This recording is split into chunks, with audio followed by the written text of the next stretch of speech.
Mardi sur Odyssée, le magazine Nature Sauvage. L'archipel est peuplé d'animaux extraordinaires. Ce sont les habitants exotiques des Seychelles, un chapelet de petites îles à l'histoire très ancienne. Comment ces animaux étranges ont-ils échoué ici, au beau milieu de l'océan? Pourquoi suscitent-ils un tel engouement scientifique? Et pourquoi ne pas joindre l'utile à l'agréable? En plus d'être une destination de rêve, les Seychelles sont un paradis pour les observateurs de la nature. Espèces rares et extraordinaires vous y attendent. De la taille d'un cochon d'Inde, ce rongeur joufflu appelé campagnol était autrefois un habitant privilégié des berges des rivières anglaises. L'été, il était courant d'en apercevoir un filant à la surface de l'eau. Mais au cours de ces dernières années, le campagnol a perdu près des 3/4 de son habitat naturel.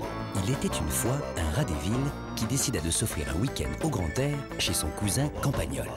Quelle ne fut pas sa surprise de découvrir que d'être loin du stress et de la pollution, ça avait du bon. Le Suriname, qui tient son nom de la tribu indienne dont il était peuplé à l'origine, se situe au nord-est du continent sud-américain. C'est dans ce paysage surnaturel unique que vit une créature exotique tout aussi surnaturelle, le coq de roche. Et voici un nouveau modèle de réveil matin aux couleurs très acidulées.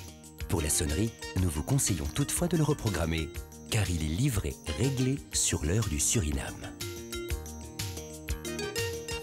Mardi sur Odyssée, à 21h, les Seychelles, joyaux du continent perdu.